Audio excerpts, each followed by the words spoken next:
வணக்கம். இன்றைக்கி நல்லா மொறுன்னு அவளை வச்சு ஒரு முறுக்கு செய்ய போகிறோம். ரொம்ப செய்கிறது ஈஸி. பிள்ளைங்க ஸ்கூலு விட்டு வந்தவொடனே எடுத்து கொடுக்கலாம். வீட்டிலையும் டிஃபன் பாக்ஸ்லேயும் பிள்ளைங்களுக்கு ஸ்நாக்ஸ் போட்டு வைக்கலாம். வாங்க வீடியோக்குள்ளே போய் பார்த்துட்டு வந்துடுவோம். எவ்வளவு மொறுன்னு நீங்கள் பார்த்தீங்களா? சத்தம் எவ்வளோ நல்லா கேட்குது. டேஸ்ட்டு செம்மையாக இருந்துச்சு. வாங்க.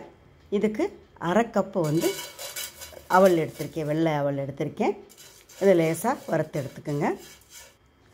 அரை கப்பு பொட்டுக்கடலை, அதையும் இதை போட்டு நல்லா சூடு வர்ற மாதிரி நல்லா வறுத்து எடுத்துக்கலாம். ரொம்ப வறுக்கணுங்கிறதில்ல, கலர் மாற வேண்டாம்.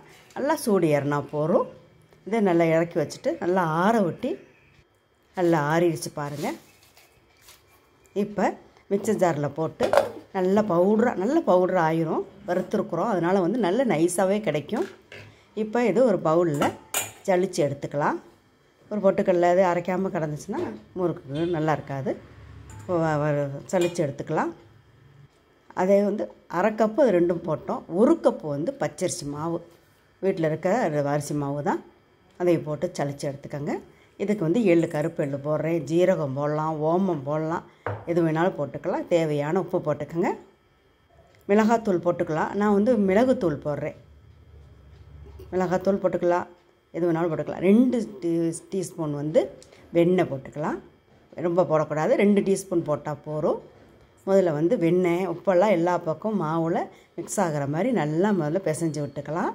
இப்போ மிக்ஸ் ஆகிடுச்சு. இப்போ இதுக்கு சுடு தண்ணி தான் ஊற்றணும்.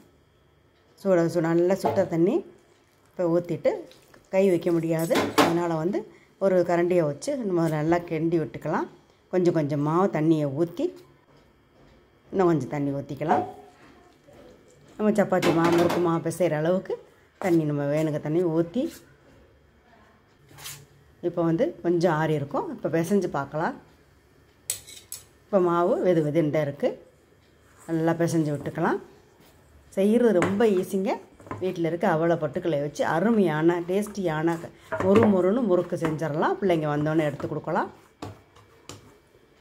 மாவு இது போல் பிசைஞ்சு எடுத்துக்கணும். இப்போ இந்த மாவுலேருந்து இந்த ஸ்டார் அச்சுன்னு சொல்லுவாங்கள்ல, அந்த அதே வச்சு புளிய போகிறேன். இல்லை 3 ஓட்டை இருக்கும், அதுலேயும் கூட புளியலாம். எது வேணாலும் புளிஞ்சு எடுத்துக்கோங்க.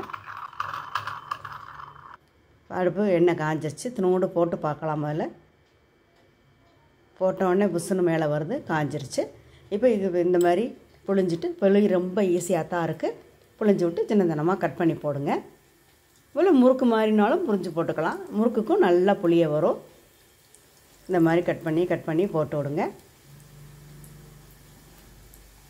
எவ்வளோ ஈஸிங்க. பார்க்குறதுக்கு நல்லாயிருக்கும், சாப்பிட்றதுக்கு அதை விட டேஸ்ட்டாக இருக்கும்.